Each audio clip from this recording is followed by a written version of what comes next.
আবু বক্করের সাথে ইসলামের পথে। ভাই ভাই সর্বনাশ হয়ে গেছে, ওই দেখো বাচ্চাটা ডুবে যাচ্ছে, তাড়াতাড়ি বাঁচাতে হবে। মনে হচ্ছে সাঁতার জানে না, চলো তাড়াতাড়ি যাই। মনে তো হচ্ছে ছেলেটা ঝাঁপিয়ে পড়লো। সাঁতার না জানলে ঝাঁপিয়ে পড়লো কেন? আরে ভাই আগে তো বাঁচাতে হবে, আমি আর তুমি তো সাঁতার জানি, আগে তাড়াতাড়ি চলো। ভাই ও তো নড়াচড়া করছে না, কথাও বলছে না। ছেলেটা কি মারা গেল ভাই? এখন কি হবে? পানি খেয়ে তো পেটটা ফুলে গেছে, পেট চাপ দিয়ে পানি বের করতে হবে। হে আল্লাহ, আমাদের পথ দেখাও।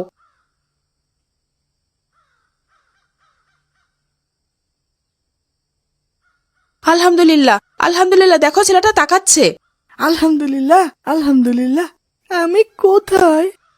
আমি এটা কোথায়? ভাই তুমি তো ঝাঁপ দিয়েছিলে, আমরা তোমাকে উদ্ধার করে তীরে নিয়ে এসেছি। তোমরা আমাকে কেন বাঁচালে? কেন বাঁচালে? আমি বাঁচতে চাই না আর। কেন ভাই, কি বলছো তুমি? তার মানে কি তুমি মরে যাওয়ার জন্য নদীতে ঝাঁপ দিয়েছিলে? হ্যাঁ ভাই, আমি মরতে চাই, আমি বাঁচতে চাই না আর। কেন ভাই, কি এমন দুঃখ তোমার? তুমি আত্মহত্যা করতে যাচ্ছ কেন ভাই? আমার জীবনে অনেক দুঃখ ভাই। আমার জন্মের পর থেকেই দেখেছি আমার বাবা মা সারাদিন ঝগড়া করে। বাবা মায়ের অশান্তি লেগেই থাকে সারাক্ষণ। আমার মা আমার 5,000 টাকা লাগবে আজ। মাসের শেষে এতগুলো টাকা কোথায় পাবো বলো? আমার বেতন তো খুব সামান্য, কোনো রকম সংসারটা চালিয়ে নিতে পারি। এখন তো এতগুলো টাকা দিতে পারবো না। কেন পারবে না?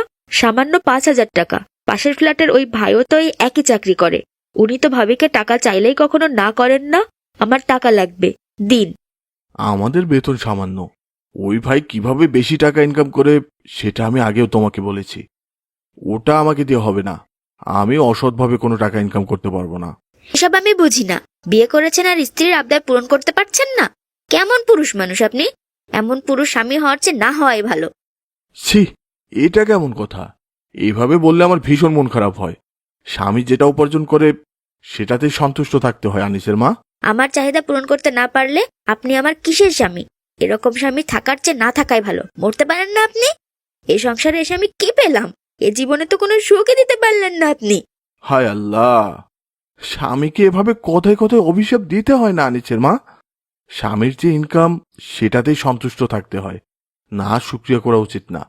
একটি হাদিসে এসেছে, রাসূল সাল্লাল্লাহু আলাইহি ওয়াসাল্লাম বলেছেন, হে নারীগণ, তোমরা বেশি বেশি দান সদকা করো, বেশি বেশি করে আল্লাহ তাআলার কাছে ক্ষমা প্রার্থনা করো, কেননা আমি জাহান্নামে পুরুষের চেয়ে নারীদের সংখ্যা বেশি দেখেছি। এই কথা শোনার পর উপস্থিত মহিলাদের মধ্যে একজন জিজ্ঞাসা করলেন, আমাদের কেন এই অবস্থা হুজুর? কেন জাহান্নামে আমরা বেশি সংখ্যায় যাব? রাসূলুল্লাহ সাল্লাল্লাহু আলাইহি সাল্লাম বললেন, তোমরা স্বামীর প্রতি বেশি অকৃতজ্ঞ ও বেশি বেশি অভিশাপ দাও। এত বড় কথা আপনি আমাকে বলতে পারলেন? তার মানে আমি জাহান্নামী মহিলা? এটা তো আমি বানিয়ে বলিনি, এটা হাদিসে আছে। দয়া করে আমার কথা বোঝার চেষ্টা করো আনিসের মা। আমার এত বুঝে কাজ নেই। থাকেন আপনি আপনার সংসার নিয়ে। এ সংসারে আমি আর নেই। আমি আমার বাপের বাড়ি চলে যাচ্ছি। যেদিন বেশি বেশি ইনকাম করতে পারবেন সেদিন খবর দিয়েন, চলে আসবো। যেও না আনিসের মা, আমার কথা শোনো, যেও না দয়া করে। আমার মা আমাকে রেখে চলে গেছেন। বাবা অফিস করেন, কে আমাকে দেখবে, কে খাওয়াবে? আমার অনেক কষ্ট ভাই, এই জন্য মরতে এসেছিলাম। আমার কেউ নেই এই দুনিয়ায়। ভাই মৃত্যু কি সব সমাধান? আত্মহত্যা তো মহাপাপ। আল্লাহ তাআলা বলেন, তোমরা নিজেদেরকে হত্যা করো না, নিশ্চয়ই আল্লাহ তাআলা তোমাদের প্রতি অত্যন্ত দয়ালু। এখন আমি কি করব ভাই? আমার একা এই জীবন ভালো লাগে না একদম। ভাই তুমি বাসায় ফিরে যাও, দেখবে একদিন তোমার মা নিশ্চয়ই সব ভুল বুঝতে পারবেন ইনশাল্লাহ। আর আজ থেকে তুমি একা নও, তোমার বন্ধু আমরা। তোমার যখন খারাপ লাগবে আমাদের কাছে চলে আসবে। ঠিক আছে ভাই। চলো তোমাকে তোমার বাসায় এগিয়ে দিয়ে আসি। ভাই প্রায় 2 মাস হয়ে গেল, ওই ছেলেটাকে তো আর দেখছি না। কোন ছেলেটা ভাই? ওই যে পানিতে ঝাঁপ দিয়েছিল, ওর নাম আনিস, আমরা যে উদ্ধার করলাম ওকে, মনে নেই তোমার? হ্যাঁ ভাই, সেটাই তো। আমার তো একদম মনে ছিল না ওর কথা। আমাদের তো ওর খোঁজ নেওয়া দরকার। শুরুর দিকে তো আমাদের সাথে খেলতে আসতো, হঠাৎ করে উধাও হয়ে গেল কেন? ভাই ওই ছেলেটা তো আসছে মনে হচ্ছে, ওর কথা বলতে বলতে আসছে। আসসালামু আলাইকুম। ওয়ালাইকুম আসসালাম। কেমন আছো ভাই? তোমার কথাই চিন্তা করছিলাম আমরা। আল্লাহ এখন অনেক ভালো রেখেছেন ভাই। আমার মা ফিরে এসেছেন, আমাকে অনেক আদর করেন আমার মা। আলহামদুলিল্লাহ আলহামদুলিল্লাহ, শুনে খুবই ভালো লাগলো ভাই, খুবই ভালো লাগলো। এখন আমার বাবা মা একটুও ঝগড়া করেন না।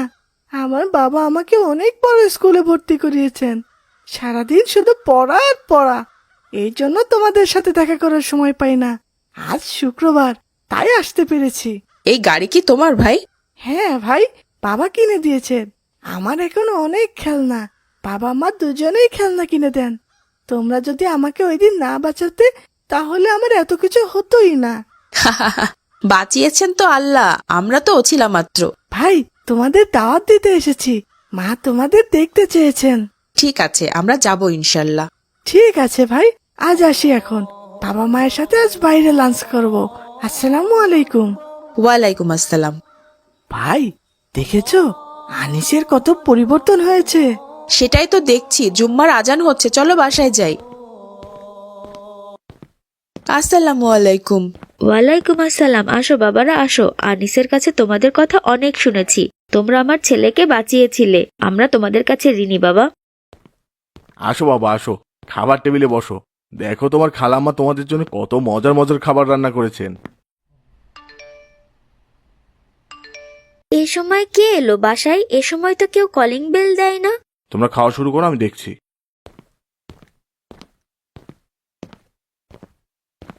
খলিল সাহেবের বিরুদ্ধে 50 লক্ষ টাকা ঘুষ গ্রহণের অভিযোগ আছে। ওনার ব্যাংক অ্যাকাউন্টে অস্বাভাবিক লেনদেনের প্রমাণ পেয়েছে আমাদের গোয়েন্দা সংস্থা। আমরা ওনাকে অ্যারেস্ট করে নিয়ে যাচ্ছি। ওনার জন্য ভয়ানক শাস্তি অপেক্ষা করছে। আমার স্বামীকে ছেড়ে দিন, দয়া করে আমার স্বামীকে ছেড়ে দিন। সব দোষ আমার জন্য সব হয়েছে। আপনারা আমাকে নিয়ে যান। দয়া করে থামুন খালাম্মা, আমরা থানায় যে কথা বলতে পারি। সব আমার জন্য হয়েছে বাবারা। আমার স্বামী ছিলেন একজন সৎ মানুষ, ঘুষকে ঘৃণা করতেন উনি, কিন্তু তার বেতনের টাকা দিয়ে আমার হতো না। আমার আরো চাই, না হলে ঝগড়া করে বাবার বাড়ি চলে যেতাম। সব দেখে আমার ছেলেটা আত্মহত্যা করতে গেল। তখন থেকে বাধ্য হয়ে আমার স্বামী ঘুষ নেওয়া শুরু করলো। থামুন খালাম্মা, দয়া করে থামুন। আমাদের এখন মাথা ঠান্ডা করে চিন্তা করতে হবে কি করা উচিত আমাদের।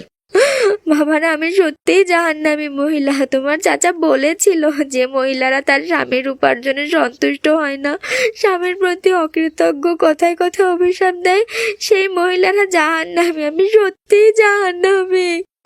তোমরা দেখো, আমি জাহান্নামী মহিলা। আমার কোনো ক্ষমা নেই। কার্টুন বানিয়ে ঘরে বসে আয় করুন লক্ষ লক্ষ টাকা। যদি আপনার একটি ল্যাপটপ অথবা কম্পিউটার থাকে, তাহলে আপনিও বানাতে পারেন আমাদের মতো মজার মজার কার্টুন গল্প। আমাদের রয়েছে cartoon making zoom live course. এই কোর্সটির মাধ্যমে বানাতে পারেন ইসলামিক গল্প, রূপকথার গল্প, ভূতের গল্প, টুনটুনের গল্প সহ সব ধরনের কার্টুন গল্প। কোর্স ফি জানতে নিচে যে কোনো লিঙ্কে যোগাযোগ করুন। মজার মজার সব ইসলামিক কার্টুন পেতে আমাদের চ্যানেলটি এখনই সাবস্ক্রাইব করুন আর পাশে থাকা বেল আইকনটি প্রেস করুন।